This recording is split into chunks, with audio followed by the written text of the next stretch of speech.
Assalamualaikum warahmatullahi wabarakatuh. Selamat datang di Indonesia Syariah Economic Festival 2022. Kali ini stage demo akan diisi dengan sesi talk show dengan tema yang sangat menarik, yaitu Action for Better and More Sustainable Living, Alami and Youth Movement.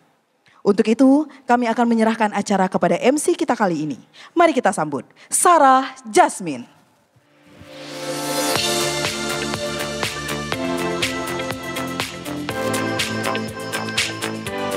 Assalamualaikum warahmatullahi wabarakatuh. Selamat pagi, apa kabar semuanya? Baik ya, alhamdulillah. Salam sejahtera untuk kita semua. Semoga kita semua dalam kondisi yang baik, sehat dan juga bahagia tentunya. Puji syukur atas kehadirat Allah Subhanahu wa Ta'ala yang telah memberikan nikmat sehat kita, nikmat rezeki dan juga raga yang baik, sehingga kita dapat berkumpul hari ini bersama-sama dalam perhelatan akbar Indonesia Syariah Economic Festival ISEF 2022. Boleh tepuk tangannya, jangan malu-malu. Senang sekali pada kesempatan yang indah ini, Alami dapat berkolaborasi dengan Bank Indonesia untuk menghadirkan agenda talk show yang pastinya sangat menarik. Perkenalkan, di sini saya Sarah Jasmine sebagai Master of Ceremony yang akan memandu acara pada hari ini. Baik, mengawali acara, izinkan saya untuk menyapa para tamu-tamu undangan yang telah hadir pada kesempatan yang baik ini.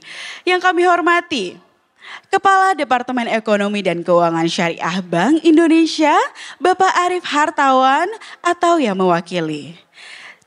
Lalu yang terhormat juga CEO dan juga founder dari Alami Group, Mas Dima Audrajani, co-founder Ngerti Saham, Kak Friska Devi, stand up komedian andalan kita, Kak Yuda Keling.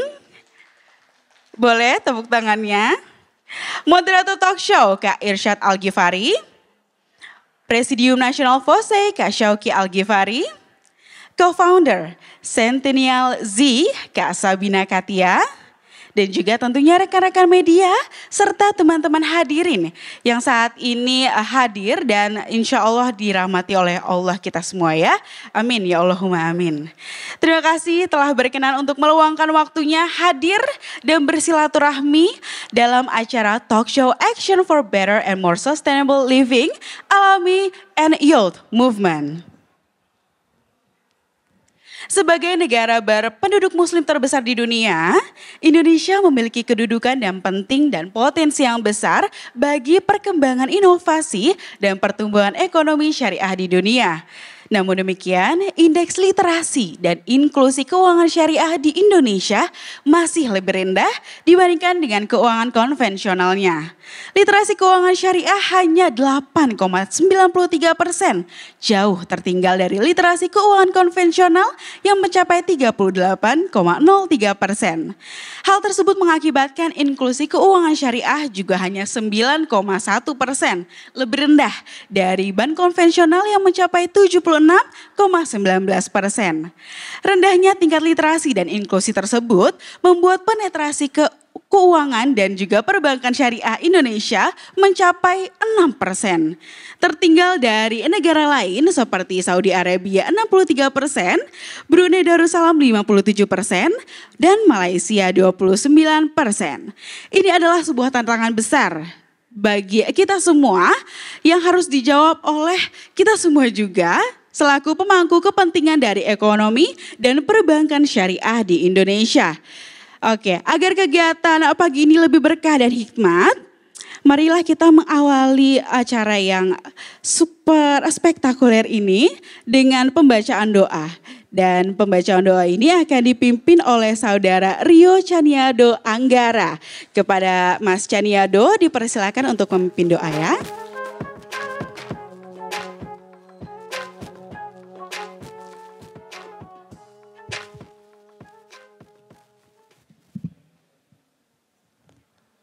Assalamualaikum warahmatullahi wabarakatuh. Waalaikumsalam. Izinkan saya memimpin doa dengan cara agama Islam. Bapak, Ibu, Saudara sekalian mohon berkenan untuk menyesuaikan sesuai dengan keyakinan masing-masing. Marilah kita sejenak bersama-sama menundukkan kepala, bermunajat kepada Allah Subhanahu wa taala agar kegiatan hari ini diberikan keberkahan dan bisa berjalan dengan lancar. Astaghfirullahalazim, astaghfirullahalazim, astaghfirullahalazim. Allahumma salli ala sayyidina Muhammad wa ala ali sayyidina Muhammad. Ya Allah, ya Rahman, ya Rahim. Ya Allah yang Maha Pengasih dan Penyayang, pada hari ini kami semua berkumpul di sini. Kami hendak menyelenggarakan acara dengan memohon ridho dan izin-Mu ya Allah. Berkahilah semua langkah dan perbuatan kami, dan jadikanlah acara ini semua nilai ibadah dan nilai ilmu yang bermanfaat kepada kami dan banyak orang ya Allah. Ya Allah, Al-Wahhab, ya Allah yang Maha Pemberi karunia, berilah kami karunia, bukakanlah pikiran kami, tenturkanlah lidah kami, dan berikanlah kepada kami ide-ide cemerlang untuk membangun bangsa ini dengan bimbingan dan ridho-Mu ya Allah. Ya Allah, ya Allah ya Al-Batin, ya Allah yang Maha mengetahui yang gaib, bimbinglah kami dengan hidayah-Mu ya Allah. Berkahilah kami selalu dengan takdir-Mu dan jadikanlah hati kami selalu ridho dengan pemberian-Mu ya Allah. Ya Allah, ya Ghafur, Engkau yang Maha Pengampun dan atas segala dosa kami ya Allah. Ampunilah dosa kami, dosa orang tua kami, dosa para pemimpin kami, dosa para pejuang-Mu, dan dosa para pendahulu kami. Tempatkanlah kami dan mereka semua ini dalam lindungan rahmat dan ampunan-Mu ya Allah. Rabbi shrah li sadri wa yassir li amri wahlul 'uqdatam min lisani yafqahu qauli. Ya Allah ya Tuhan kami, lapangkanlah dadaku, dada kami semua dan lancarkanlah lidahku dan lidah kami semua serta mudahkanlah urusan kami ya Allah. Allahumma arinal haqqo haqqo warzuqna ittiba'ah wa arinal batila batila warzuqna tinabah. Ya Allah, tunjukkanlah kepada kami bahwa yang benar itu benar, dan berikanlah kepada kami kekuatan dan kemampuan untuk menjalankannya. Serta tunjukkanlah bahwa yang salah adalah salah, dan berikanlah kepada kami kekuatan dan kemampuan untuk meninggalkannya. Rabbana atina fid dunya hasanah, wa fil akhirati hasanah, wa qina azabannar. Ya Allah, ya Tuhan kami, limpahkanlah kepada kami kebahagiaan di dunia dan di akhirat, dan hindarkanlah kami dari azab api neraka-Mu ya Allah. Walhamdulillahirabbil alamin. Amin amin ya rabbal alamin. Wassalamualaikum warahmatullahi wabarakatuh. Waalaikumsalam warahmatullahi wabarakatuh. Terima kasih Kakak Chaniado yang telah memimpin doa pada pagi hari ini. Semoga dengan diawalinya acara ini dengan doa bisa berjalan dengan lancar, penuh hikmat, seru, dan juga kita bisa pulang sampai ke rumah dengan sehat, selamat, tidak ada yang kurang sedikit pun. Amin ya rabbal alamin. Baik, untuk acara selanjutnya mohon izin dulu kepada Mas atau kakak nih, Dede Yuda Keling, lalu juga Mas Dima Jani, Kak Friska, adik Kak Friska, lalu juga Kak Irsyad, Kak Syauki, dan juga Kak Sabina untuk naik ke atas panggung. Kita foto bersama terlebih dahulu ya sebelum memulai ke acara intinya. Biar masih fresh nih, biar masih rapi, Kak Yudanya juga yang dan juga masih rapi, belum keringetan ya. Yuk, boleh yuk. Dipersilakan. Ke tengah boleh Mas. Oke. Dibuka maskernya biar kelihatan wajah aslinya nih. Kak Sabina silakan. Oke, udah semua? Yang perempuan boleh di tengah, mungkin Kak Sabina. Mas Yuda bener, biar imbang, dua-dua, gak timbang sebelah. Oke deh, sip. Fotografer udah siap? Oke. Mas Dima di tengah boleh? Tapi agak kurang seimbang gitu ya. Gak apa-apa Mbak. Masih kelihatan kok. Yuk silakan untuk fotografer untuk mengambil fotonya. Ini Masya Allah, Mbak Sabina mohon maaf untuk maskernya biar sama semua ya. Diperlihatkan kecantikannya, Masya Allah. Oke, masih? Aduh, heboh banget itu ya. Sudah? Masih belum? Oh masih. Silakan lihat ke kamera tuh banyak. HP-nya banyak, kameranya banyak. Natural. Oh iya, oke. Candid ya. Jadi terlihat lebih natural gitu. Oh, Kak Yuda natural sekali ya, Kak. Sudah? Oke deh, terima kasih. Dipersilakan untuk turun panggung terlebih dahulu. Nanti ketika acaranya mulai baru dipanggil lagi ya. Terima kasih banyak atas seluruh narasumber yang sudah berkenan untuk naik ke atas panggung dan berfoto bersama. Selanjutnya untuk menetrasi karena kelihatannya masih pada tegang nih. Oh masih pada makan ya? Ya nggak apa-apa sambil makan juga. Biar lebih rileks kita mengawali acaranya dengan mengundang stand up komedian kita yang pastinya udah ditunggu-tunggu oleh para kaum milenial nih. Ini pasti udah pada kenal dong dengan stand up komedian kita. Udah kenal ya dengan Kak Yuda Keling. Kalau nggak kenal berarti kalian agak kurang nih. Aduh. Oke, kepada seluruh narasumber terima kasih sebelumnya dan kita panggil aja kali ya, nggak usah banyak ngomong lagi saya. Kita panggil aja Kak Yuda Keling untuk melanjutkan acaranya. Boleh Kak, silakan. Yuk tepuk tangannya mana dong? Terima kasih. Oke.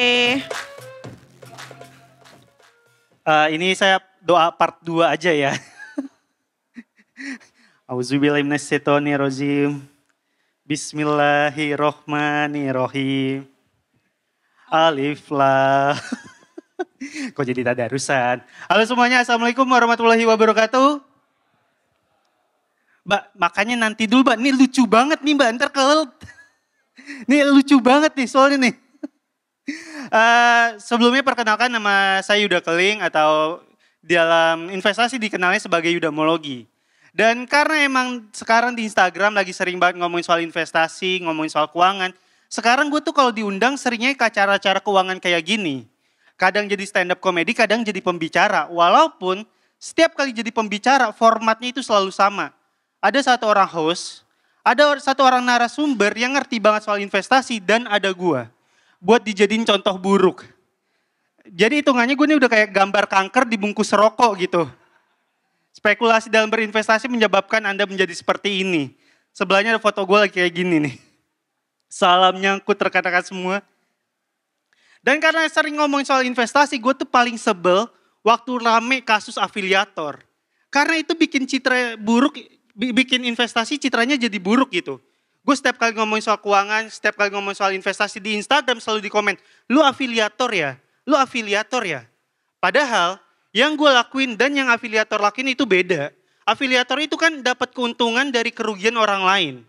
Sedangkan gue tuh dapat keuntungan dari kerugian diri sendiri. Beli nyangkut jadi konten, beli nyangkut jadi konten. Jadi hitungannya selama berinvestasi ini gue tuh yang naik bukannya portofolio saham, tapi malah engagement Instagram doang tuh. Makanya sekarang kalau lagi investasi tuh nggak nyari cuan, tapi cari lucunya aja. Dan salah satu yang bikin citra buruk investasi juga tuh apa? Robot trading.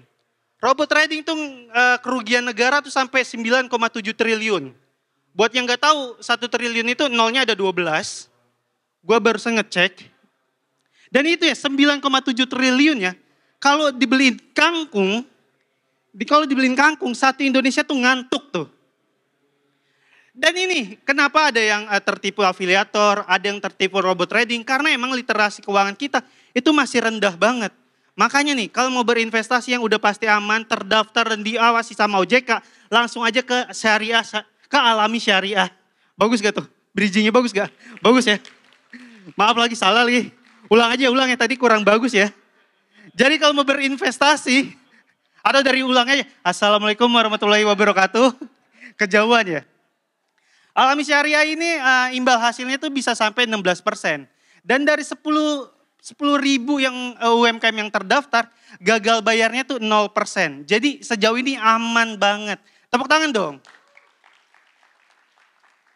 Dan gue sering ngomong soal keuangan, sering ngomong soal investasi itu gara-gara salah satunya tuh karena ngelihat berita gitu. Bu Sri Mulyani tuh bilang, milenial sekarang tuh nggak bisa beli rumah. Milenial sekarang tuh katanya nggak mampu beli rumah karena emang banyak milenial itu yang jadi sandwich generation gitu. Dan gue jujur gue salah satunya. Walaupun sebenarnya gue tuh bukan sandwich generation ya. Lebih ke Big Mac gitu. Lapisannya banyak banget nih. Ada saudaranya bapak gue, adeknya mama gue, neneknya tetangga gue, semuanya gue yang tanggung tuh. Makanya gue umur sekarang 28 tahun. Gue tuh udah menjadi tulang punggung keluarga dari umur 18 tahun. 10 tahun yang lalu. Makanya sekarang setiap lebaran, adek sama mama gue tuh sungkem tuh sama gue tuh. Ya jadi orang tua yang baik ya. Gue tuh udah mulai berinvestasi karena apa? Karena sekarang apa-apa mahal gitu. Salah satunya itu inflasi biaya pendidikan. Menurut data di BPS, inflasi biaya pendidikan itu setahun naiknya tuh 15%. Makanya sekarang tuh banyak sekolah-sekolah yang harganya itu rada gak masuk di akal. Ada TK, harga uang pangkal masuknya 65 juta. Per semesternya 25 juta. TK loh. Ini habis lulus bisa bikin startup atau gimana sih? Atau habis lulus langsung jadi PNS gitu. Ini TK satu semesternya 25 juta. Gue yakin ya, anak BSI, kalau ketemu anak TK ini minder gitu. Di BSI 25 juta bisa wisuda 4 kali tuh. Ini lulus TK doang. Gue tuh udah ngomongin soal biaya kuliah anak, biaya rumah. Itu karena gue tuh sama pasangan gue udah pacaran lama banget. Terlalu lama bahkan. Gue udah pacaran 9 tahun lebih. Gue udah sering banget ditanya, Yud kapan nikah? Kapan cewek lu dihalalin? Anjir lah dihalalin. Cewek gue tuh gak haram. Dia bukan daging babi, bukan. Bukan rendang babi juga. Lagian gue tuh pengen nikah. Tapi gue tuh masih takut akan banyak hal gitu. Kayak takut gak jadi suami yang baik. Takut gak bisa bertanggung jawab secara finansial. Dan terlebih gue tuh takut anak gue jelek. Kemungkinan itu kan ada ya. Dan besar lagi. Gue gak siap nanti gue nikah, istri gue hamil, anak gue lahir. Dokternya bilang, bapak ini anaknya. Dok, seriusan ini dok? Tuker yang itu boleh gak dok? Atau gini dok, dokter izin saya pulsa 100.000 ini buat dokter nih. Gue tuh takut anak gue jelek karena gue takut anak gue jadi korban bullying. Kayak gue dulu gitu. Gue gak siap kalau nanti anak gue sekolah, dia pulang nangis. Papa aku dibully. Kamu dibully kenapa nak? Aku dibully dikatain jenglot. Kalau beneran kayak gitu gue harus jawab apa? Masa gue jawab sabar ya nak? Dulu papa juga kayak gitu kok. Udah belajar stand up comedy bareng. Itu kalau anak gue cowok diceng-cengin rada ya udahlah ya. Gimana kalau anak gue cewek? Kan lebih kasihan. Nanti dia kalau upload foto selfie dianggap sensitif konten. Main Tinder gak pernah dapet match. Udah gitu cewek di tongkrongannya kan gak saling ceng-cengan. Tapi saling kayak muji kayak, ih kamu cantik banget. Enggak kok, cantikan juga kamu. Kalau anak gue jelek, artinya dia seumur hidupnya gak pernah ngerasain itu kan. Kalau dia pengen ngerasain itu dia apa? Dia harus muji temennya dulu. Tapi kalau dia ngelakuin itu temennya malah jadi kelihatan jahat. So waktu anak gue bilang, kamu cantik banget, temannya jawab, enggak kok cantikan juga kamu, jatuhnya sarkas. Dan gue tuh pengen anak gue cakep ya. Karena gue tuh pengen anak gue jadi sosial media influencer gitu, jadi selebgram. Karena sekarang ya jadi selebgram tuh enak banget, sumpah. Makan dikirimin. Bahkan sekarang ada kampus yang ngasih beasiswa khusus selebgram. Ada yang tahu gak? Jadi ada kampus yang beasiswa khusus selebgram. Emang rada aneh, dulu kan beasiswa itu kan tinggi-tinggian nilai ya. Sekarang tinggi-tinggian engagement tuh. Dan ini, yang gue bingung adalah kalau ada satu kampus yang isinya selebgram semua, gue yakin proses belajar mengajarnya itu gak akan asik gitu. Saya waktu dosennya nerangin kayak, Sarah tolong jelaskan apa itu promotion mix. Sarahnya jawab, Bapak mau tahu jawabannya? Kalau mau tahu, swipe up.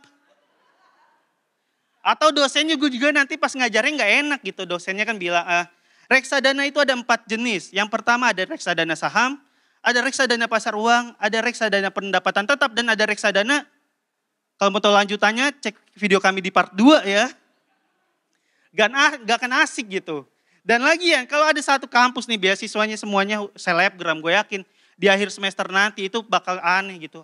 Ada satu selebgram yang dipanggil ke ruang dosen kayak, Sarah, kamu nih nilainya bagus, absen kamu juga nggak bermasalah. Cuma engagement kamu nih menurun loh. Cobalah lebih sering bikin Q&A. Kalau gini caranya, kamu gimana caranya bisa dapat Scarlett? Karena sumpah ya, gue rasa ya semua selebgram tuh di-endorse sama Scarlett gitu. Sumpah, gue setiap buka Instagram ada Scarlett lah.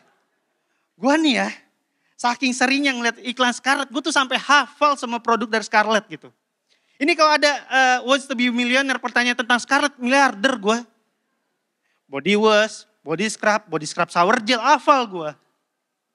Dan satu lagi, gue tuh belum mau nikah karena gue tuh ngerasa gue belum sepenuhnya paham sama sifat cewek. Masih ada yang gue sebelin lah. Salah satunya yang paling gue sebelin adalah kalau gue diminta tolong fotoin sama cewek.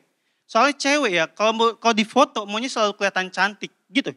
Kalau cuma ada 2 cewek dalam satu frame foto tuh gampang. Cuma ada 4 kemungkinan. Si A cantik, si B-nya jelek. Si B cantik, A-nya jelek. A dan B sama-sama jelek.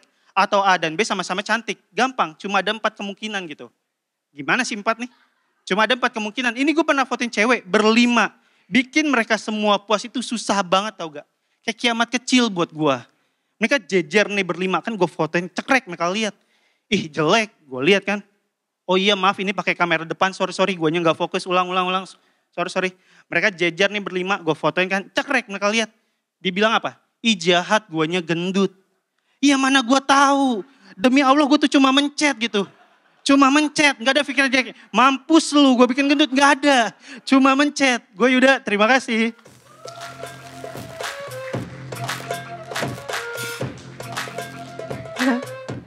Masya Allah, terima kasih banyak Kak Yuda Keling untuk penyegarannya di pagi hari ini. Udah pada rileks ya, udah pada gak tegang ya, alhamdulillah. Udah mulai ramai juga nih. Yuk merapat gak apa-apa di sini, dipersilakan. Oke, pesannya banyak banget, semoga bisa sampai dan diterima dengan baik oleh teman-teman semuanya.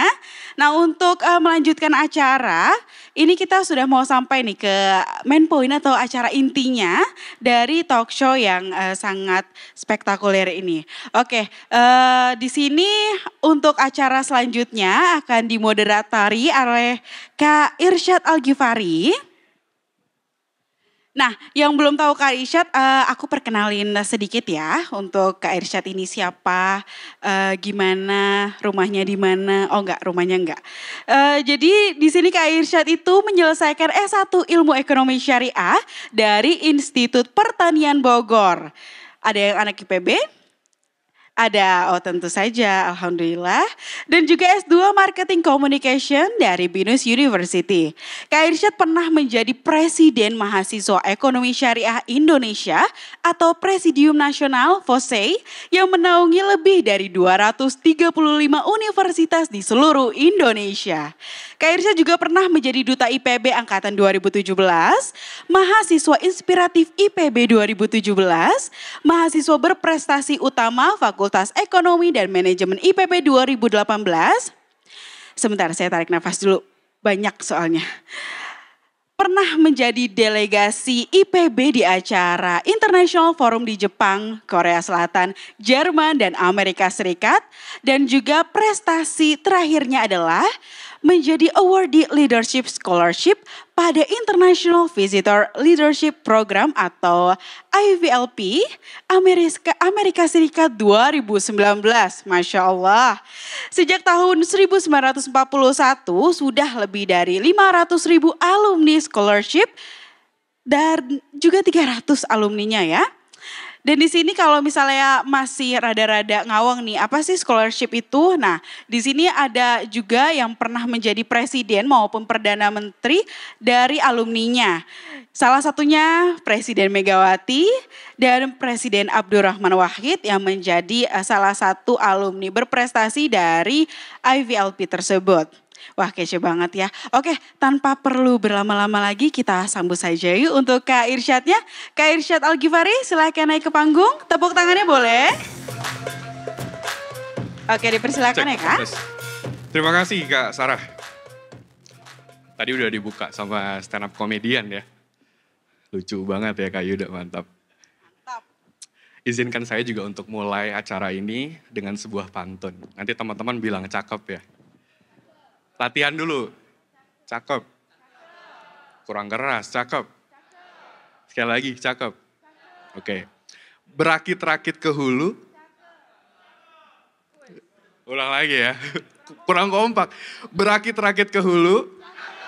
Berenang-renang ke Suriah. Bagaimana mau datang ke penghulu kalau sampai sekarang belum menggunakan keuangan syariah? Assalamualaikum warahmatullahi wabarakatuh. Selamat siang, salam sejahtera untuk kita semua. Semoga kita selalu dalam keadaan sehat. Amin, amin ya rabbal alamin. Selamat datang bagi teman-teman di talk show pada siang hari ini. Antara ISEF Bank Indonesia berkolaborasi dengan Alami Syariah. Saya Irsyad Al-Ghifari yang akan menemani dan membersamai kegiatan pada siang hari ini dengan narasumber yang insya Allah kece-kece banget. Indonesia mengalami bonus demografi di mana penduduk Indonesia didominasi sama generasi Z dan generasi millennials. Namun demikian, dari penduduk yang didominasi anak muda tadi, apakah semuanya sudah aware dengan keuangan syariah? Rasanya belum semuanya aware ya dengan keuangan syariah ya. Padahal generasi tersebut harusnya menjadi penopang, penggerak ekonomi syariah Indonesia di masa depan. Nah, di sesi siang ini kita akan ngobrol-ngobrol bareng mengenai Action for Better and More Sustainable Living, Alami and Youth Movement. Nah, kita sudah kehadiran narasumber yang insya Allah akan menginspirasi kita semua pada siang hari ini. Pembicara pertama kita ada CEO dan founder Alami Group, ada Mas Dima Jani. Mas Dima menyelesaikan Bachelor of Business Management dari RMIT University di Singapura dan menyelesaikan pendidikan Master of Business Administration in SEAT. Dan Mas Dima mengawali karir sebagai bankir dan sudah lebih dari 10 tahun di industri keuangan. Untuk itu saya undang Mas Dima untuk naik ke atas panggung. Tepuk tangan untuk Mas Dima.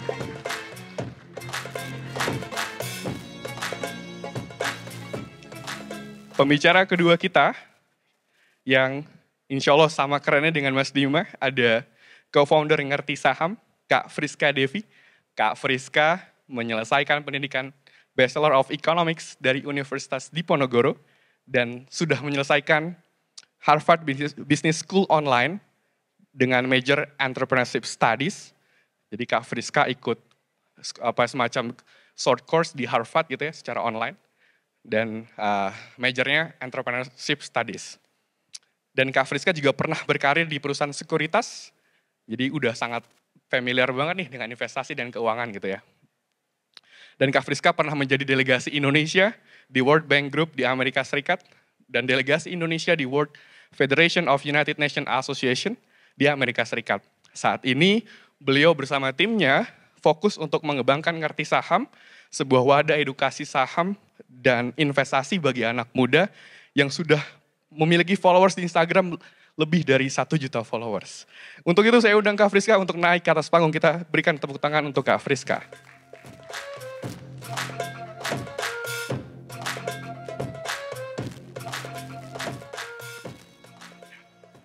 Oke. Mungkin panitia bisa kasih, oh sudah ada mic siap. Baik, saya mau ngobrol dulu sama Mas Dima ya. Kita ngobrol santai dulu Mas. Mas Dima, kabarnya baik? Alhamdulillah baik. Alhamdulillah. Mas, kalau boleh tahu bisa ceritain ke kita nggak sih? Sekarang Mas Dima ini lagi fokus mempersiapkan apa Mas? Kita lagi fokus mau dialami sih. Most of the focus itu ada di Alami dan kita lagi bersiap-siap untuk meluncurkan suatu bank digital syariah yang keren banget dan insya Allah bisa tepat guna untuk menyelesaikan use case yang ada di masyarakat, terutama untuk Muslim millennials. Masya Allah. Tepuk tangan teman-teman untuk Mas Dima. Mas, penasaran sih, bagaimana sih sebuah perusahaan teknologi seperti Alami dapat mendorong generasi muda untuk menggunakan produk keuangan syariah, Mas? Iya, I think kalau dari semua perusahaan atau movement atau inisiatif itu lebih natural kalau misalnya memang keluar dari segmen itu sendiri gitu. Jadi kita ngelihat ya sebagai Alami, saya dan dua co-founders lainnya, itu memang berangkatnya itu dari keresahan bahwa kok keuangan syariah di Indonesia khususnya yang kita ada 230 juta umat Islam, segini-segini aja gitu. Penetrasi perbankan syariah itu hanya 6-7%, dan juga literasinya pun juga masih rendah gitu. Jadi dan kita lihat trennya apa sih ke depannya itu teknologi gitu. Jadi industri keuangan ke depannya itu udah pasti akan berkiblat dengan memakai teknologi. Jadi kita ngelihat dengan perkembangan teknologi yang ada bisa jadi bisnis model nih yang bisa memboost keuangan syariah di Indonesia dengan cara yang berbeda gitu. Ada dua hal. Yang satu penggunaan teknologinya. Jadi kita ingin bersaing dengan startup lainnya atau fintech lainnya dari Indonesia maupun globally, tapi kita mengusung pakai sistem syariah yang memang kita fully committed. Nah, saking committednya kita bukan cuman syariah itu hanya sekedar comply aja, tapi kita syariah driven. Jadi dari sisi dialami sendiri, dari sisi culture-nya, dari sisi cara bekerja, inisiatif dan lain sebagainya, kita ingin nilai-nilai syariah itu ada di setiap produk, di setiap servis kita gitu. Jadi itu yang sebenarnya membedakan. Nah yang kedua itu dari sisi penyampaiannya, marketingnya gitu. Kita nggak ingin seperti financial institution lainnya yang mana kita punya banyak produk, habis itu kita push ke market gitu. Kita ingin sebenarnya belajar dari teman-teman sekalian, apa sih yang susah dilakukan di perbankan gitu. Misalnya buka rekening, sesimpel itu, atau transfer, atau mau nabung buat jalan-jalan, buat umroh, buat kurban. Nah hal-hal itu yang kita kembangkan gitu. Dan kita alhamdulillah dekat dengan berbagai komunitas Islam juga di Indonesia. Dan kita ingin tahu pain points-nya apa dan kita kembangkan produk itu. Gitu, itu satu. Dan yang kedua, keuangan itu Bill Gates juga ngomong kan kayak banks might not exist in the future but banking would still be. Nah, saya melihat keuangan itu ujungnya tools aja. Everybody can do it. Apalagi dengan decentralized finance dan segala macam, it's just a tools gitu. Jadi harus ada soul-nya. Soul-nya apa? Soul-nya itu harus fokus ke vertikal yang dituju. Nah, di Alami sendiri dan nanti Hijrah Bank yang akan kita launch, itu kita fokus ke segmen Muslim, terutama yang anak muda. Nah itu kita jadi tahu pain points-nya apa, cara kita berkomunikasi, cara kita mengeluarkan produk, cara kita branding segala macam itu very targeted. Yang mana itu akan lebih bisa mudah diterima karena lebih ada connection di situ gitu. Itu sih mungkin approach yang kita lihat globally has been very successful in the digital banking space yang kita internalize hal-hal yang baik dan kita push keluar dari sisi kita sendiri. Kira-kira gitu Mas. Baik, berarti target Alami sendiri itu sebenarnya marketnya adalah anak muda karena mereka kita asumsikan mereka sangat adaptif terhadap teknologi dan Mas Dima percaya dan Alami percaya kalau melalui teknologi penetrasi ke anak muda untuk menggunakan produk keuangan syariah akan lebih besar ya Mas?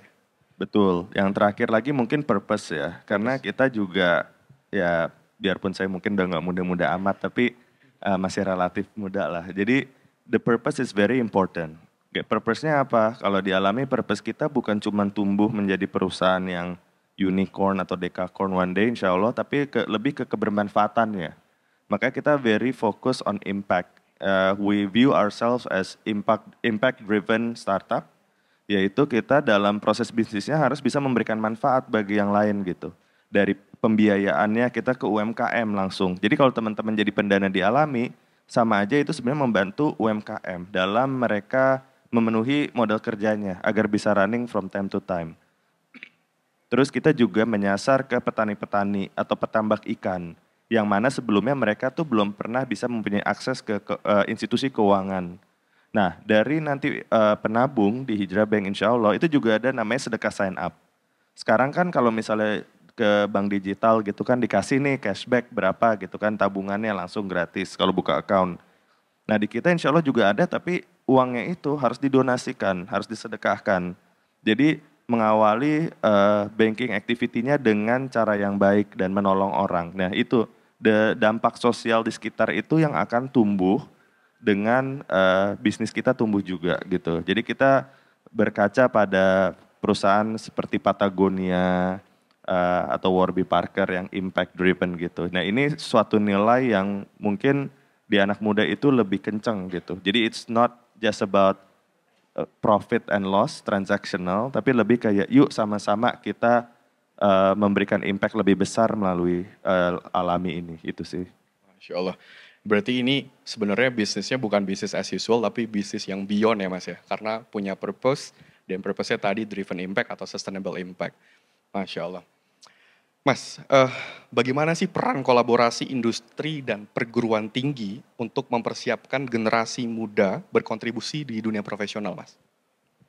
Saya rasa itu sangat penting gitu, karena di Alami sendiri kita punya partner mungkin lebih dari 20 perguruan tinggi dan institusi itu untuk bisa bagaimana sih menaikkan literasi keuangan syariah dengan cara yang lebih mudah.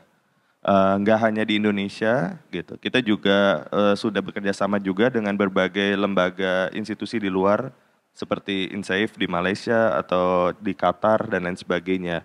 Tapi intinya adalah bagaimana kita bisa gini, kalau di kampus-kampus di universitas itu kan banyak pelajarannya kan, Irsyad juga pernah belajar nih ekonomi syariah tuh gini loh, bank syariah tuh gini. Fintech syariah tuh teorinya begini gitu. Tapi kan belum pernah kelihatan case study-nya yang benar tuh kayak gimana sih. Itu nggak seindah yang dilihat dari luar loh. Caranya tuh banyak salah decision, banyak decision yang bagus dan lain sebagainya, kompleksitasnya banyak. Nah hal-hal itu yang perguruan tinggi banyak tuh nggak dapat. Nah jadi itu yang perlu kita share juga ke dosen-dosen sama ke mahasiswa-mahasiswi gitu supaya ngerti gitu, oh ternyata nggak segampang itu loh buat bikin startup gitu kan. Persiapannya ABCD gitu, segala macam. Jadi getting the context into the theory is very important dan itu yang coba kita gaungkan juga. Oke, baik. Nggak banyak loh Mas perusahaan yang fokus mempererat hubungan antara industri dengan perguruan tinggi gitu. Karena mungkin mereka biasanya ya udah bisnis dapat profit, mungkin brand awareness perusahaannya tinggi, tapi mereka nggak banyak yang aware untuk mempersiapkan generasi berikutnya. Tadi Alami ternyata sudah sangat fokus dan concern situ Mas ya. Iya, karena kita bukan cuman balik lagi ya, kita cuman nggak ngejar profit semata, tapi kita juga pengen merubah peradaban sih. Jadi kita ingin ini jadi amal jariah kita juga. Lebih banyak orang yang ngerti keuangan syariah, lebih banyak orang yang terhindar dari riba, lebih baik untuk perekonomian juga harusnya teorinya gitu. Masya Allah, berarti this is not business, this is a movement Mas ya. Masya Allah. Mas Dima, pertanyaan terakhir. Bagaimana peran Alami dalam mendorong keuangan yang berkelanjutan Mas? Ya mungkin tadi terkait sama yang purpose itu ya gitu. Kita memang impact is front and center in our business model juga. Jadi setiap kita misalnya nih kayak ada rapat-rapat dan kita ngomongin misalnya OKR gitu kan, matrix kita udah sampai mana sih gitu, which is very important and key. Tapi kita juga ngomongin pasti impact-nya gitu. Kita ada divisi khusus impact, mungkin teman-teman yang tertarik bisa ngobrol juga nanti sama tim Alami habis ini. Jadi itu gunanya tuh untuk bisa nge-track measure impact kita ke penerima pembiayaan ataupun stakeholders kita yang kita kasihin. Kita juga baru launch impact report kita juga kan beberapa bulan yang lalu untuk bisa teman-teman stakeholders kita tuh lihat gitu. Jadi and satu hal lagi, it's never too small to think about helping others. Biasanya korporasi itu begitu udah gede, mereka baru tuh keluarin impact report lah, CSR, bla bla bla gitu. Alami mungkin masih tergolong kecil, tapi kita udah ke situ gitu. Karena menurut kita kalau kita bisa bermanfaat dari awal, kenapa kita tahan-tahan? Walaupun ada effortnya gitu sih. Jadi insya Allah itu impact report pertama, we're gonna continuously improve that. Dan kita open untuk collaborate dengan lebih banyak lagi teman-teman sekalian untuk bisa ningkatin impact kita ke masyarakat. Baik. Terima kasih. Tepuk tangan dong. Baik, thank you Mas Dima. Aku mau ngobrol sama Kak Friska.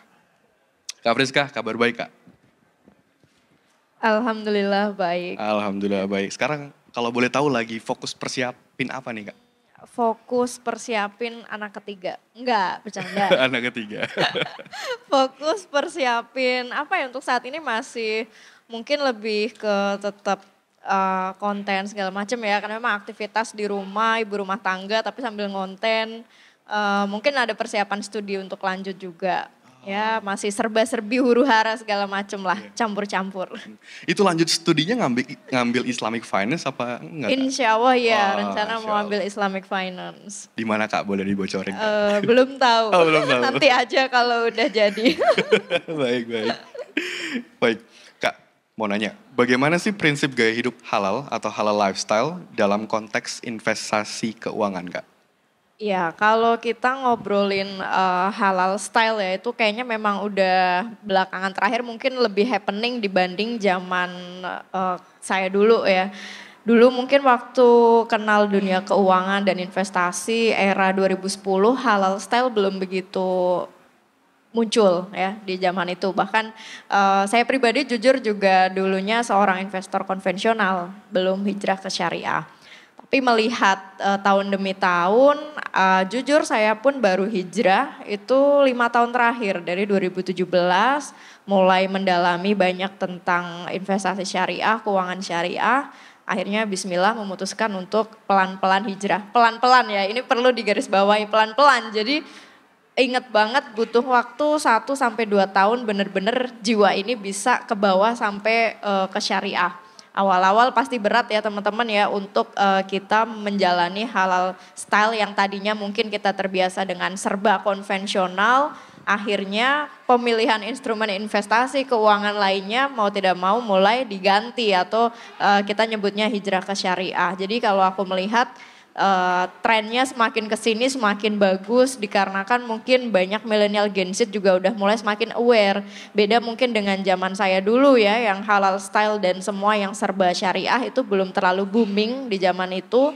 Tapi sekarang dengan semakin canggihnya teknologi sosial media itu salah satu yang ngebus, menurutku itu salah satu yang bikin ngebus halal style dan semua yang berbau syariah itu jadi semakin booming. Nah kalau buatku itu justru semakin bagus ya kita ngelihatnya ya. Artinya kan nanti ekosistem syariah semakin kuat dan negara kita juga memang targetnya di masa depan syariah bakal semakin maju juga. Jadi so far ya teman-teman yang lain yang saat ini mungkin sedang berproses atau mungkin baru hijrah itu udah jauh lebih mudah ya dibandingkan zaman saya maupun mungkin zaman Mas Dima, zaman dulu masih terbatas mungkin lingkupnya. Saya juga hijrah dari konvensional juga. Oh gitu, oke kita tos Ya, dulu sama, ya Mas Dima. Jadi memang kayaknya dari awal memang dari konvensional semua tapi akhirnya terpanggil mungkin ya akhirnya untuk hijrah ke syariah. Baik, tadi kalau di highlight kata kunci dari Kak Friska yang pertama, hijrah itu pelan-pelan ya kayak apa ada continuous improvement mungkin ya, nggak bisa langsung drastis ya. Iya, shock nanti kita. Shock ya. Bukan shock sih, lebih ke iman mungkin Lebih ya. ke iman. Masih gampang tergoda segala Iya. macam. Soalnya kalau bagi investor saham kan agak berat ya kayak untuk hijrah dari konven ke syariah karena kan udah nggak bisa beli BBCA lagi ya. Ya berat-berat ya ini terlepas dari instrumen apapun ya. Iya. Pasti berat rasanya. Mungkin teman-teman sudah ada yang invest di luar pasar modal pun aku rasa juga mungkin awal-awal pasti berat. Tapi karena dipaksa mungkin ya, karena pengalaman sih aku pribadi memang maksa terus lama-lama akhirnya terbiasa. Jadi udah cuek gitu dengan instrumen apapun misal nih yang nawarin return yang gila-gilaan tinggi segala macam kayak udah biasa aja gitu. Toh juga sama-sama bisa cuan kok di syariah kayak gitu. Masya Allah. Prinsipnya jadi sekarang sama-sama bisa cuan gitu. Kalau ada yang lebih berkah ya kenapa nggak dipilih kayak gitu. Lebih cari berkahnya kayak. Iya cari cuan dan berkahnya gitu kan double kan kita. Double. Nah, tapi mau nanya Kak, alasan mungkin filosofis atau alasan yang lebih personal, kenapa sih akhirnya lebih milih syariah daripada konven Kak? Entah ya ini mungkin halu atau enggak. Tapi berasanya nggak tahu ya mungkin antar orang akan merasakan beda. Tapi aku berasa waktu masih menjadi seorang investor konvensional artinya nggak cuma investasi maksudnya semuanya masih serba konvensional. Itu kayak sekalinya invest dapat cuan itu kayak cepet habis. Gak tahu itu apakah aku yang halu atau memang begitu gitu. Tapi kayak berasa cepet habis aja gitu. Tapi alhamdulillah semenjak hijrah ke syariah, suami juga alhamdulillah sevisi hijrah juga ke syariah, ngalir aja terus gitu. Cuannya kayak semakin ditambah terus. Itu salah satu hal mungkin yang bikin kami gitu, saya sama suami yakin insya Allah memang ini jalan yang tepat nih kita memilih hijrah ke syariah gitu. Dilancarkan aja terus. Mungkin karena barokahnya atau segala macamnya yang kami yakini seperti itu. Jadi sampai detik ini pun alhamdulillah masih istiqomah gitu. Memilih produk-produk investasi maupun yang lainnya yang syariah. Masya Allah, ternyata justru ketika hijrah malah lebih banyak Iya, ya rezekinya kayak. ya. Mungkin coba dipraktekkan sendiri apakah cuma aku atau mungkin teman-teman yang lain juga nanti ternyata merasakan juga. Atau mungkin Mas Dima juga kalau diingat-ingat mungkin iya juga ya kayak gitu. Iya benar sih, boleh nyambung Boleh, ya. boleh Mas Dima. Iya dulu tuh, sebentar, nggak ada istri gue. Jadi dulu sempat ditanya sama nyokapnya mantan gitu kan. Kamu mau nikah sama anak saya gitu. Kamu udah kerja di bank. Waktu itu berapa tahun ya? 7 tahun gitu. Kamu udah ada aset apa gitu. Kayaknya ibunya Padang tuh bener. Ibunya Padang. Beneran tapi ditanya gitu loh. Belum ada gitu. Oh terus kamu selama ini penghasilannya kemana gitu. Ya itu habis aja gitu. Gak tahu buat apaan habis gitu kan. Jadi gak ada ujung-ujungnya gitu. Ya alhamdulillah ya udah putus. Dan dapat yang baru nggak ada tabungan gitu ya, dan rezekinya ada aja gitu, bisa bayar nikahan, bisa bayar apa segala macam. Jadi boleh dikit ya? Boleh Kak. Jadi ini pengen pass on nasihat yang saya pernah dengar dari seorang ustadz yang menurut saya kayak mind blowing banget gitu. Konsep rezeki dalam Islam pertama nggak akan ketukar. Jadi nggak ada anak Adam yang akan meninggal tanpa semua rezeki yang udah ditentukan itu nyampe. Yang kedua, rezeki itu ternyata not the cash or the thing, tapi azas kebermanfaatannya. Jadi kalau punya Tesla, tapi for some reason gak pernah dipakai, terus yang make supir, itu sebenarnya rezeki supirnya, bukan rezeki kita gitu. Sama aja gitu, kayak misalnya punya kakak punya mobil 2 gitu kan, yang satu jarang dipakai, pinjem deh gitu kan, pakai bayar sewa murah, itu rezeki adeknya gitu. Nah jadi karena rezeki itu azas kemanfaatan, terus habis itu udah pasti dapat tanpa itu. Jadi sekarang pilihan kita adalah mau ngambil rezeki itu aksesnya jalan yang benar apa jalan yang salah gitu. Karena ujung-ujungnya pertanggungjawaban di akhirat kan. Lo ngambil uangnya dari mana, sumbernya, caranya gimana, dibelanjakan buat apa gitu. Nah pas denger gitu tuh langsung kayak wow gitu, kayak langsung mikir gitu kan. Dan ternyata setelah saya jalanin itu tadi ya, setelah putus gak punya tabungan itu, terus nikah bismillah gitu kan, ta'aruf waktu itu, duitnya gak punya, tiba-tiba ada rezeki orang kayak, gue beli deh sahamnya Alami dikit gitu, tiba-tiba dapat uang buat nikah. Masya Allah. Gitu, dan uang kuliah ya waktu itu, yang emang campur-campur minjem sana sini gitu buat S2, dibayar lunas juga sama Allah gitu. Jadi nggak ada pinjaman, nggak ada apa gitu. Jadi Masya Allah, jadi dengar tadi ya Mbak Friska ceritanya gitu itu relate banget. Ternyata kok sama gitu iya, ya. Relate banget gitu. Sorry nih jadi over ini. Enggak apa. Sama Kak Friska, Mas Dima Sama, juga ngalamin kurang yang lebih sama berarti ya. memang merasakan pengalaman yang sama setelah pasca hijrah ya. Dan lebih bersyukur jadi. Iya, jadi lebih bersyukur. Betul. Itu janji Allah ya Kak ya. Masya Allah. Kak, bagaimana sih fintech syariah menjadi pilihan instrumen investasi alternatif bagi generasi muda sebagai bagian dalam menjalankan halal lifestyle Kak? Menurut Kak Friska gimana? Kalau singkat jawabannya, yang jelas fintech syariah itu menjadi the best solution ya buat kaum milenial maupun masyarakat yang punya preferensi pengen berinvestasi tapi yang basisnya syariah. Kalau dulu mungkin istilah fintech zamanku dulu masih belum begitu ini, apalagi yang syariah susah. Nah makanya sekarang kayak Alami hadir segala macam ini jadi terobosan baru banget dan bagus banget buat teman-teman milenial Gen Z nih terutama yang mereka memang preferensinya pengen belajar invest tapi yang syariah. Nah sekarang sudah banyak. Dulu P2P mungkin belum ada yang syariah. Tapi sejak hadirnya Alami akhirnya aku bisa ngejawab tiap ada netizen yang tanya. Kak kalau saya misal biasanya manggilnya Mince ya. Mince saya pengen investasi tapi kalau ke P2P yang syariah gimana? Dulu kan nggak tahu ya. Kayaknya belum ada. Nah tapi sejak ada Alami akhirnya ada jawaban gitu. Udah nyiapin jawaban. Jadi jelas tentu menjadi terobosan bagus banget ya. Menambah semakin banyaknya alternatif-alternatif investasi syariah juga dengan adanya fintech syariah. Masya Allah, berarti Mince jawabannya kayak gitu ya? Iya, tiap ada yang nanya P2P yang syariah, taunya Alami ya udah itu aja. Kalau dulu nggak tahu, belum ada di Indonesia kayaknya gitu. Masya Allah, makasih. Kak, terakhir dikit lagi sebelum kita ke sesi penanggap. Kenapa sih untuk sadar investasi sejak dini anak muda itu penting Kak? Nah, singkat jawabannya penting karena di masa depan ternyata itu sangat amat bermanfaat. Kalau 12 tahun yang lalu mungkin waktu aku usia masih mahasiswa, umur 18 tahun dengan modal kecil waktu itu start investingnya, mungkin impactnya nggak berasa karena kan kita modal kecil ya cuannya berapa ribu, puluh ribu. Tapi ternyata karena sedari muda teman-teman di sini mungkin sedari sekarang belajar invest, itu sebenarnya secara tidak langsung teman-teman building good financial habit. Nah itu yang ternyata jadi jawaban di umurku yang sekarang udah kepala 3. Ya, artinya ketika nanti teman-teman udah semakin bertambah usia dan bertambah tanggung jawab ke depannya, karena dari muda habitnya udah bagus untuk finansialnya, udah gemar investasi, udah mulai pinter ngatur uang, insya Allah nanti pas masa tua, belum tua banget sih maksudnya, pas udah semakin bertambah usia, itu kayak smooth aja ngatur duit karena kita udah bisa ngerem yang namanya konsumtif. Tapi kita semakin kenceng gemar investasinya. Jadi cuannya nggak cuma didapat dari hasil investasi, tapi juga dari kegemaran kita untuk menyisihkan uang alias hemat. Itu juga cuan untuk kita. Jadinya aset kita semakin bertambah.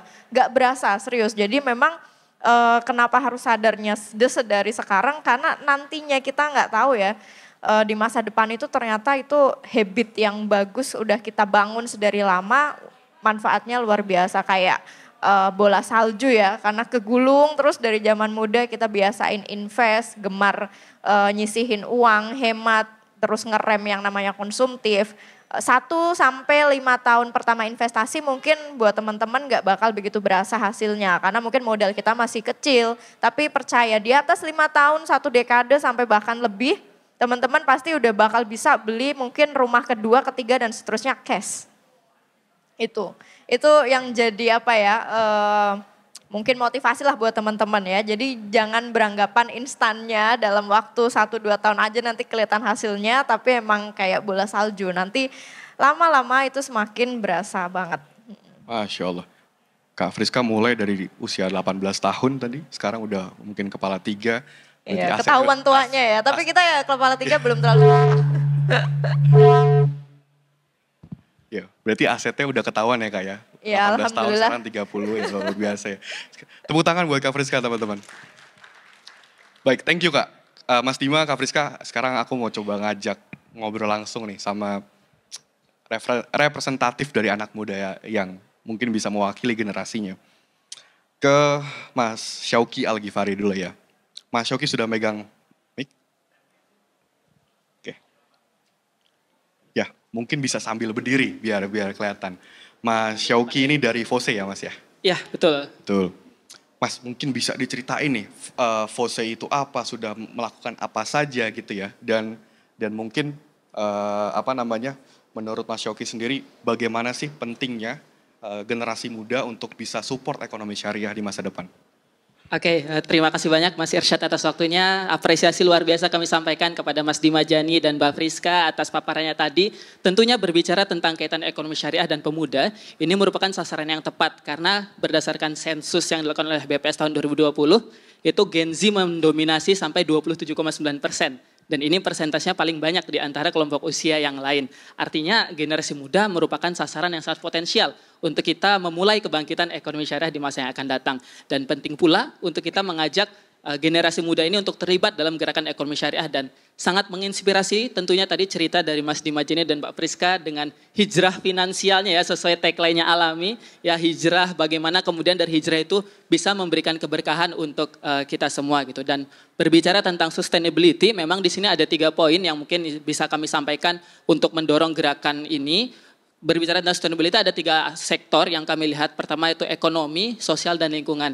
Dari sisi ekonomi menurut saya kita tidak hanya perlu untuk berinvestasi, tapi juga perlu mendorong terciptanya pengusaha-pengusaha baru. Semoga nanti ada Mas Dimajeni selanjutnya gitu yang bisa memberikan gerakan-gerakan besar. Karena saat ini pun berbicara tentang wirausaha itu UMKM itu 96% tenaga kerja terserap di sana. Dan itu termasuk dari 12 kategori usaha berkelanjutan. Dan di Alami juga sudah ada Arkom Accelerator ya, itu tentunya perlu untuk ditingkatkan terus menghasilkan wirausaha baru terutama dari para mahasiswa gitu agar mahasiswa setelah lulus dia sudah tidak pusing lagi mencari kerja. Dan kedua dari sisi sosial, nah ini tentunya berbicara tentang literasi dan inklusi, kita tahu tingkatnya di Indonesia mungkin masih kurang ya di keuangan syariah, maka sangat penting gerakan yang dilakukan oleh Alami, yang dilakukan oleh Mbak Priska dengan ngerti sahamnya ini bisa mendorong literasi dan inklusi. Itu pun yang dilakukan oleh FOSE juga. Kita seringkali mengadakan seminar-seminar bersama dengan Alami menjadi pematerinya. Kita turun ke desa, turun ke sekolah-sekolah menengah gitu untuk kemudian memberikan edukasi seputar keuangan syariah. Sehingga keuangan syariah tidak lagi kita mulai belajar di tingkat mahasiswa, tapi sudah dari tingkat usia dini pun kita sudah berikan edukasi dari masyarakat desa, kita berikan edukasi juga seputar ekonomi syariah. Dan terakhir dari sisi lingkungan juga, karena ekonomi syariah ini berbicara tentang sustainability, maka lingkungan juga penting, itu merupakan perintah Allah untuk kita menjaga lingkungan. Nah, FOSE pun alhamdulillah kemarin kita sempat mengadakan gerakan wakaf pohon, artinya dari sini harapannya kita bisa ikut melestarikan lingkungan. Dan berbicara tentang pelestarian lingkungan ini, saya ada satu saran buat Alami, kalau kita di pasar modal, di BI itu kan perusahaan yang listing itu wajib memberikan laporan keberlanjutan. Nah, kalau misalkan nanti usaha-usaha yang masuk di Alami ini ada asesmen keberlanjutannya, asesmen awareness lingkungannya, ini menjadi pengetahuan penting bagi investor gitu. Jadi karena tadi berbicara tentang impact measurement, kalau tadi kan impact Alami kepada stakeholder, nah Alami mungkin bisa mendorong juga UMKM yang masuk ke dalam platformnya itu untuk ikut memberikan impact juga dengan adanya assessment serupa sehingga investor itu bisa melihat mana sih usaha yang sustain, mana yang memberikan impact dan itu bisa mendorong perusahaan juga untuk terus memberikan impact yang berkelanjutan. Kurang lebih itu ya yang dapat saya paparkan. Semoga semakin sukses terus ke depannya gerakan kita ini dan semoga kita tetap berkolaborasi dengan baik ke depannya. Sekian, terima kasih. Wassalamualaikum warahmatullahi wabarakatuh. Waalaikumsalam warahmatullahi wabarakatuh. Ada 3 poin dari Mas Syauqi tadi ya terkait ekonomi, sosial dan lingkungan ya. Bahkan tadi Mas Syauqi menyampaikan saran Mas Dima kepada Alami agar ada environment measurement ya pada saat di aplikasi gitu ya. Nanggepin. Ya, silakan. Oke. Makasih nih Mas Syauqi, keren banget masukannya. Untuk aku tanggepin satu-satu ya. Yang pertama ya itu ya, kita ada Arkom, alhamdulillah kita akan terus tingkatkan dan ini kita juga jadi enabler. Jadi social entrepreneur yang kemarin join itu ada beberapa tuh yang memang akhirnya udah mulai dilirik dan akhirnya scaling. Contohnya ada Jubelo, ada Arkonesia, jadi kita akan terus tingkatkan itu lagi. Dan yang kedua tadi dari sisi yang poin pertama, kan kita ada Fajar Academy, itu juga tadi melatih teman-teman mahasiswa, mungkin nggak semuanya habis itu langsung kerja di industri ekonomi syariah, bahkan banyak yang kayaknya mau jadi entrepreneur, jadi mudah-mudahan itu bisa di-tackle di situ. Yang kedua, dari sisi literasi tadi pas Mas Syauqi ngomong aku jadi kepikiran, I think we need to do something different ya. Kayak kemarin habis nonton Mencuri Raden Saleh, why don't we make a movie about keuangan syariah gitu, yang keren gitu kan, bareng-bareng gitu semuanya. Mungkin ntar ngobrol deh sama yang lain untuk bisa bikin. Ya kan, bisa bikin kalau di bioskop semua orang nonton kayak ngerti gitu kan. Ya, jadi kepikiran ide baru, kasihan teman-teman Alam yang eksekusi nanti. Yang ketiga, itu kita lagi lakukan sebenarnya. Ini ada riset head of our sustainability kita. Jadi memang ke depannya kita akan kasih kalau jadi funders gitu ya di app-nya, kita lihat mana yang ramah lingkungan segala macam. Itu juga kita akan propose pricing-nya better. Jadi kita akan ngasih keunggulan untuk pricing yang lebih murah dari pembiayaan kalau misalnya mereka bergerak di bidang-bidang yang ramah lingkungan atau create impact atau gender lens gitu, banyak pekerja wanita dan lain sebagainya. Itu lagi kita ngobrolin dan kita juga udah mulai obrolan sama IFC untuk bisa bikin ini makin mainstream dan diterima dari luar sih. Itu aja mungkin. Terima kasih Mas. Baik, terima kasih Mas Dima, Masya Allah. Mungkin singkat dari Kak Friska tadi Kak, bisa ditanggapi Kak dari Syauki. Apa ya, kalau ingat Fose itu kan sebenarnya ingat zaman muda ya. Tapi yang jelas gerakan ini benar-benar bagus banget ya dan masih eksis sampai sekarang, dari zamanku dulu masih kuliah sampai sekarang masih sustain. Itu yang harus teman-teman bawa sampai ke depannya gitu. Bagaimana bisa sustain di organisasi itu dan bisa membawa dampak ke lingkungan sekitar, nggak cuma lingkungan mahasiswa tapi ke masyarakat luar juga. Banyak juga kerjasama yang dilakukan Fose ini, aku rasa bakal semakin menambah atau jadi semakin ngebus ya ekosistem syariah ke depannya sih kalau aku lihat. Ya dengan keberadaan Fose dan pasti nanti ke depan bakal lahir baru lagi organisasi-organisasi syariah lainnya. Baik, Masya Allah. Terima kasih Kak Friska, Mas Dima tadi tanggapannya. Nah tadi sudah dari Fose, sekarang mau lanjut ngobrol nih sama Kak Sabina ya. Kak Sabina ini dari Centennials ya Kak ya? Perkenalkan, aku Sabina dari Centennial. Aku sebagai perwakilan dari generasi Z, mungkin ingin bertanya, ketika fintech seperti Alami sudah membuat inklusivitas dan menggandeng generasi muda, apa langkah selanjutnya untuk tingkat produktivitasnya anak muda nih? Supaya adakah produk atau inisiasi dari Alami untuk menggandeng generasi muda untuk turut mendukung pemulihan ekonomi. Jadi program dan inisiasi apa saja yang memang bisa dilakukan juga untuk generasi kami selain kita sudah aware nih akan pentingnya literasi dan inklusivitas dari sektor ekonomi syariah ini sendiri. Terima kasih. Ya, sebelum Kak Sabina tadi bertanya, mungkin Kak Sabina mau ceritain dulu kali ya Centennials itu apa, sudah ngapain aja dan apa sih harapan dan aspirasi Kak Sabina terhadap ekonomi syariah yang berkelanjutan gitu Kak? Oke, jadi Centennial ini kan komunitas sosial yang fokusnya pada generasi Z. Kita generasi Z ini punya 3 isu utama, yaitu masalah lingkungan, mental health, dan salah satunya lapangan pekerjaan. Nah di sini saya ingin menekankan di lapangan pekerjaan ini yang memang berkorelasi dengan sektor keuangan juga kan. Jadi bagaimana sih perannya ekonomi syariah ini khususnya fintech untuk mendorong tidak hanya inklusivitas dan awareness tapi produktivitas kita juga. Jadi untuk menciptakan lapangan kerja bagi generasi Z. Di situ. Terima kasih. Baik, terima kasih. Tepuk tangan buat Kak Sabina teman-teman. Ya. Mungkin silakan Mas Dima ditanggapi dulu. Ya, thank you pertanyaannya Sabina. Jadi kalau misalkan untuk bantu Generation Z untuk pemulihan ekonomi, itu ada berbagai cara yang kita punya ya. Yang satu, dengan menjadi pendana atau funder ataupun investor di platform kita, itu essentially uangnya itu akan tersalurkan kepada para UMKM untuk kebutuhan modal kerja mereka. Nah UMKM ini bisa PT yang emang employ banyak orang ya dari kreatif ekonomi dan lain sebagainya. Bisa juga para misalnya petani-petani segala macam gitu. Karena mereka kan butuh modal untuk beli pakan dan lain sebagainya kan. Jadi itu in a way mendorong pemulihan ekonomi dari sisi itu. Nah kalau dari sisi tadi yang terakhir lapangan pekerjaan. Ya selain itu juga banyak sekarang teman-teman yang punya ide, udah bikin bisnis tapi pengen scale dan lain sebagainya. Nah kita create Arkom Accelerator under Alami Group, itu gimana supaya bisa bantu teman-teman ini yang ingin punya startup atau UMKM yang fast growing, skill-skill istilahnya dunianya dapat, digital marketing, how to fundraise, gimana how to hire, how to set up the structure and organization segala macam. Tapi juga kita juga ajarin mungkin muamalahnya gitu. Gimana supaya nggak kepleset ke riba. Gimana supaya bisnis modelnya jelas dan nggak ada faktor-faktor goror atau ketidakpastian dan lain sebagainya. Itu kita bikin. Terus yang menarik yang tadi tentang mental health walaupun nggak difokusin ya. Itu kan yeah, it's been crazy lah. Like everybody's kind of have this kind of feel it ya to some extent. Kita juga aware dan we wanna help juga gitu. Makanya di aplikasi Hijrah Bank itu, I think this is the only bank yang ada feature lifestyle-nya, yang mana itu ada fitur kajian-kajian atau tanya ustadz.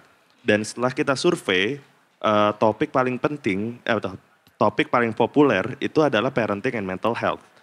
Nah jadi kajian-kajian di Hijrah Bank feature lifestyle itu menyentuh tentang mental health sama parenting. Dan mental health emang banyak banget gitu. Jadi kemarin ada beberapa ustadz yang ngomongin tentang mental health, itu banyak banget gitu. Karena ya we believe kita nggak bisa yang cuman, wah gue lagi stres, gue butuh healing.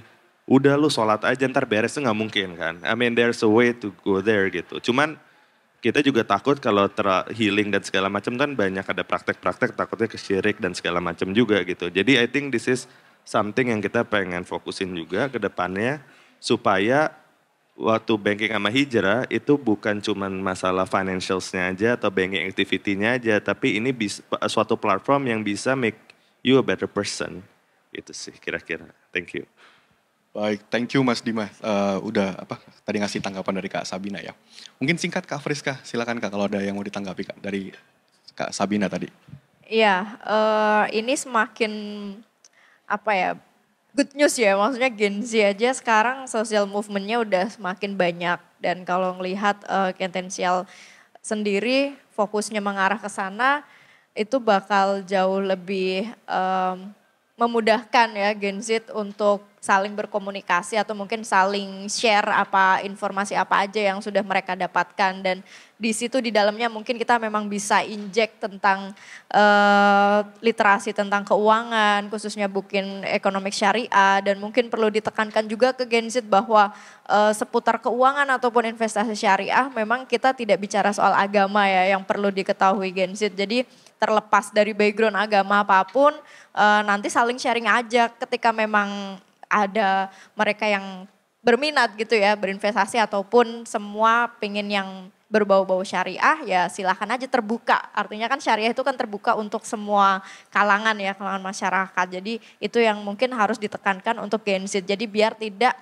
seakan-akan harus mereka yang muslim atau muslimah aja gitu. Takutnya nanti kan Gen Z pandangannya seperti itu. Padahal kan tidak, itu aja mungkin kalau dari saya. Ya, keuangan syariah itu inklusif ya Kak ya, tidak hanya soal agama. Baik, mungkin udah ada beberapa orang yang mau bertanya kali Kak ya. Kita masuk sesi tanya jawab, kayak hanya untuk 2 orang penanya aja gitu ya. Mungkin dari laki-laki silakan ada yang mau bertanya. Ya Mas ya. Dari perempuan 1 silakan, perempuan ada yang mau bertanya. Oh kita tunggu dulu ya, silakan Mas. Bismillahirrahmanirrahim. Perkenalkan nama saya Sultan Fansuri Slian, salah satu mahasiswa dari UIN Syarif Hidayatullah Jakarta. Jadi ini untuk Mas Dima ya Mas ya, dan Alami. Kan perbedaan Alami dengan bank produk ekonomi digital lain adalah inklusivitasnya dengan generasi muda, khususnya bagi kami-kami yang mahasiswa gitu Mas. Nah kira-kira ada nggak strategi dari Mas Dima dan Alami dalam mengembangkan mahasiswa di kampus untuk mendorong gerakan good financial habit? Apalagi ya mahasiswa-mahasiswa baru yang mungkin yang anak rantau dikirim sekian juta malah dihabisin untuk hal-hal yang tidak penting gitu. Nah apakah ada strategi dari Mas Dima dan Alami untuk kami-kami yang mahasiswa ini dalam mendukung gerakan good financial habit? Terima kasih Mas Dima. Terima kasih. Kita tampung dulu kali Mas Dima ya. Baik, satu lagi dari perempuan. Atau dari laki-laki silakan. Ada yang mau bertanya lagi teman-teman?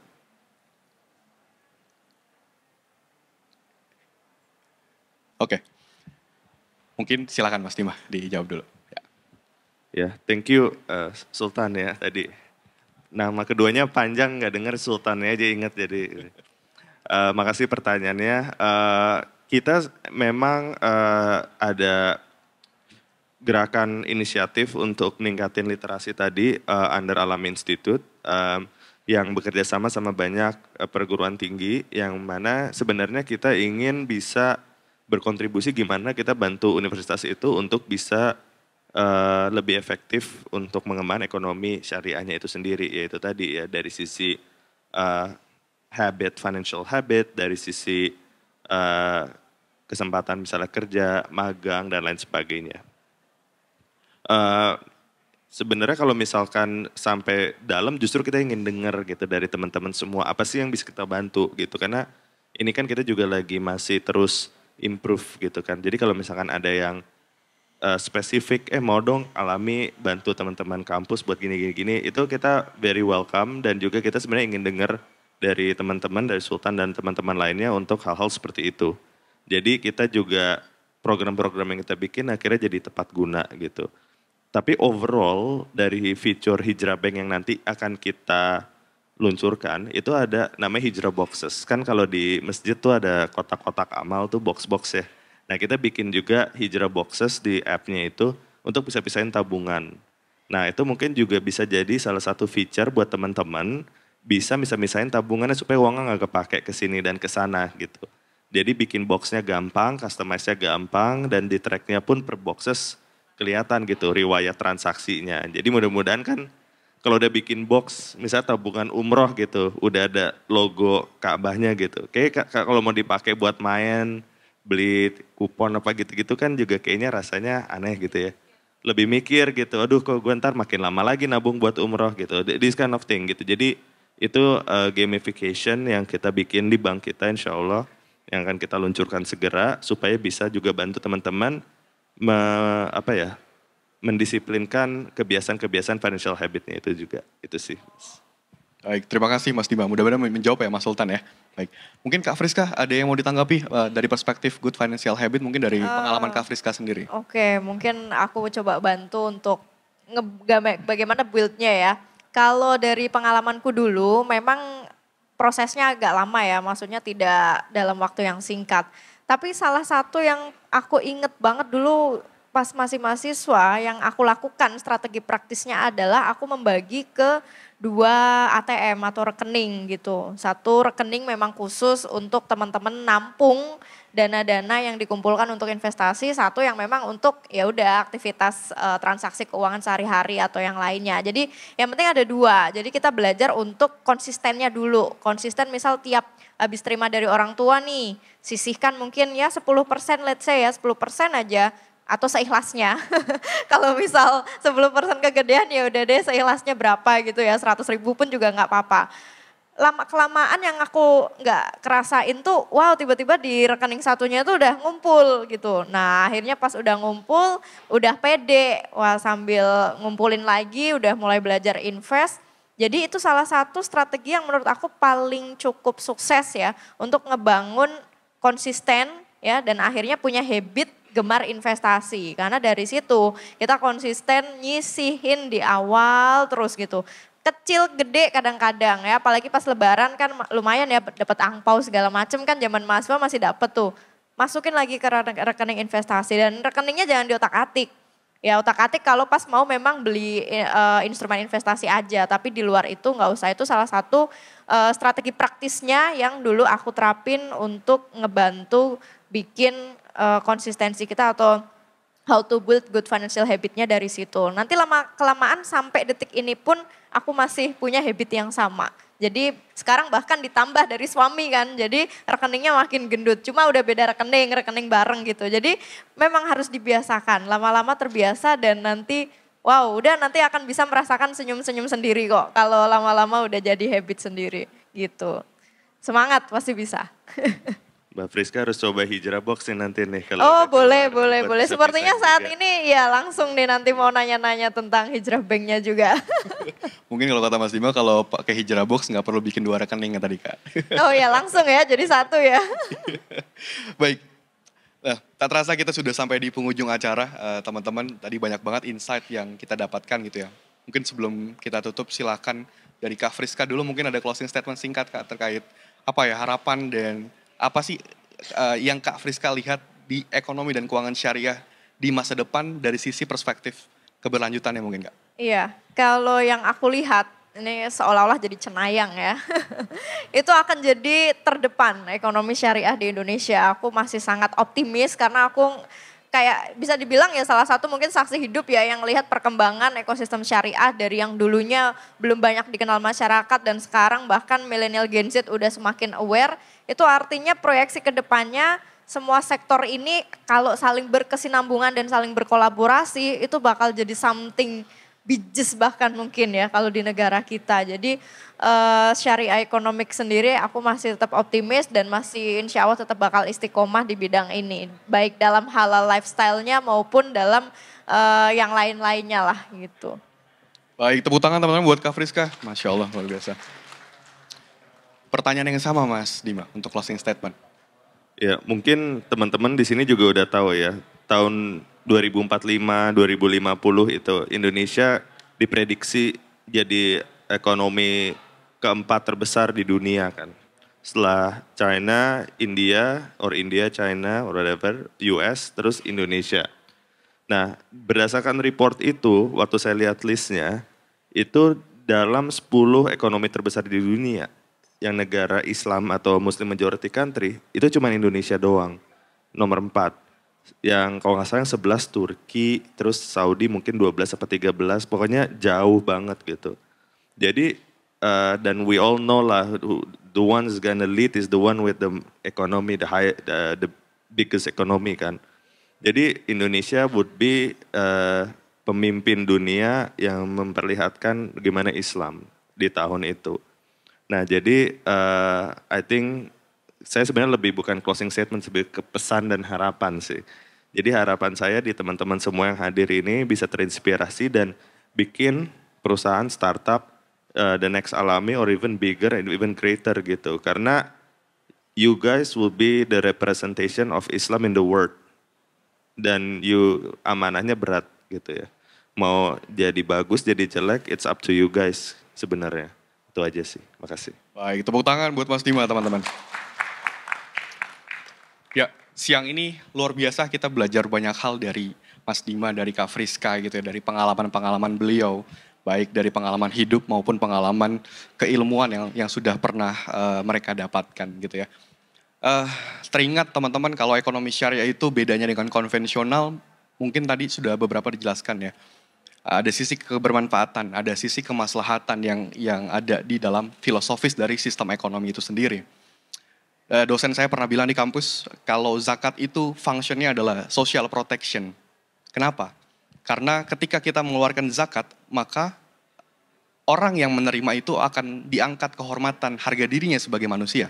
Karena dia tidak perlu minta-minta ke orang-orang. Ketika dia diberikan zakat, maka dia akan meningkat daya belinya. Ketika daya beli meningkat, kalau dalam rumus ekonomi, Y sama dengan C plus I plus G plus NX, agregat consumption itu akan meningkatkan pendapatan ekonomi. Maka ketika para mustahik yang menerima zakat, daya belinya meningkat, maka ekonomi akan tumbuh subur. Daya beli akan bagus. It's called social protection. Kalau wakaf itu fungsinya adalah untuk pembangunan. Contoh, saya pernah datang ke salah satu kampus yang ada di California, University of California, Berkeley. Itu ada satu gedung namanya Dai Sutarja Hall. Itu gedung nama orang Indonesia, pengusaha besar.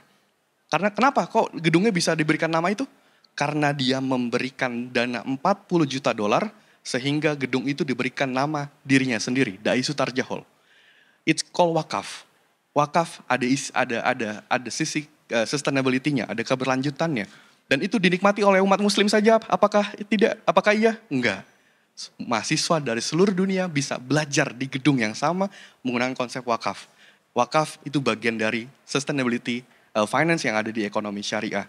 Jadi teman-teman, ini adalah ekonomi masa depan gitu ya. Kalau tadi kata-kata Kak Friska sama Mas Dima, jangan takut, kita sudah di jalan yang benar, sudah di jalan movement yang benar, karena dunia itu akan kembali kepada nature-nya. Sekarang udah digembar-gemborkan mobil listrik dan sebagainya ramah lingkungan gitu. Dan perbankan juga beberapa bank besar sudah minta maaf ya, sudah ngasih investment ke industri-industri yang akhirnya mencemarkan lingkungan segala macam gitu. Hari ini dunia kembali ke sana.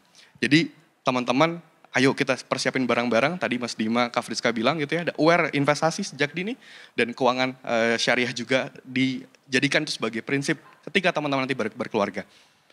Saya tutup dengan sebuah quotes, bila ekonomi konvensional mampu mengubah sebuah negara, maka ekonomi syariah mampu mengubah sebuah peradaban. Terima kasih. Assalamualaikum warahmatullahi wabarakatuh. Saya kembalikan ke MC.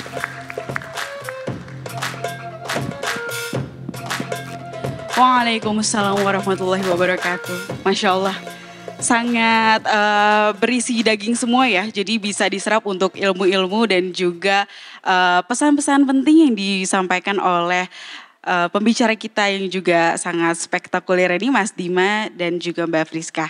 Oke, di sini teman-teman saya ingatkan sekali lagi bahwasanya kalau untuk mulai dari sekarang nih, untuk kalian yang mau mulai untuk mengatur keuangan syariahnya, itu bisa banget di-download untuk aplikasi Alami melalui App Store dan juga Play Store. Dan juga kalau kalian mau mengetahui nih untuk lifestyle secara Islami, itu bisa di-download Hijrah Lifestyle ya. Oke, kalau misal ada pertanyaan atau hal-hal yang bingung ketika mau download Alami, bisa langsung hubungi ke Mina. Mina itu sapaan hangat untuk customer care di Alami ya. Insya Allah kami semua akan siap membantu teman-teman dengan hangat dan sepenuh hati, oke? Baik, gak kerasa kita sudah sampai di penghujung acara. Masya Allah banyak sekali ilmu dan juga manfaat yang bisa didapatkan. Insya Allah akan mengalir menjadi sesuatu yang baik untuk kita ke depannya. Dan juga di sini saya selaku Master of Ceremony, pemandu acara Sarah Jasmine, ingin memohon maaf jika ada banyak kekurangan karena kekurangan itu hak milik kita semua dan kelebihan hanya milik Allah Subhanahu wa taala. Oke, baik. Di sini teman-teman semuanya silakan kalau mau muter-muter lagi selanjutnya karena untuk talk show ini sudah selesai sesinya. Jadi kami mohon izin pamit undur diri. Wabillahi taufiq wal hidayah. Wassalamualaikum warahmatullahi wabarakatuh. Terima kasih semuanya ya. Sehat-sehat. Siap. Oke.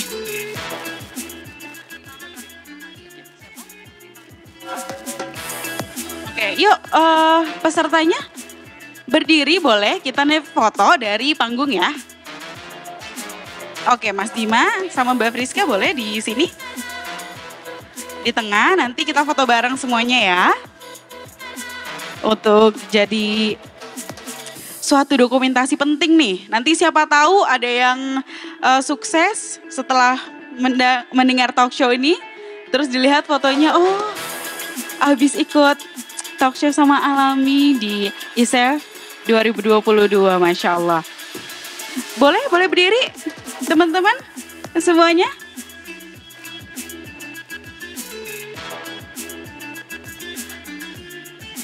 Atau merapat boleh deh, merapat ya, biar lebih enak lagi gitu. Merapat, ayo nggak apa-apa teman-teman semuanya, jangan malu, jangan ragu, jangan bimbang.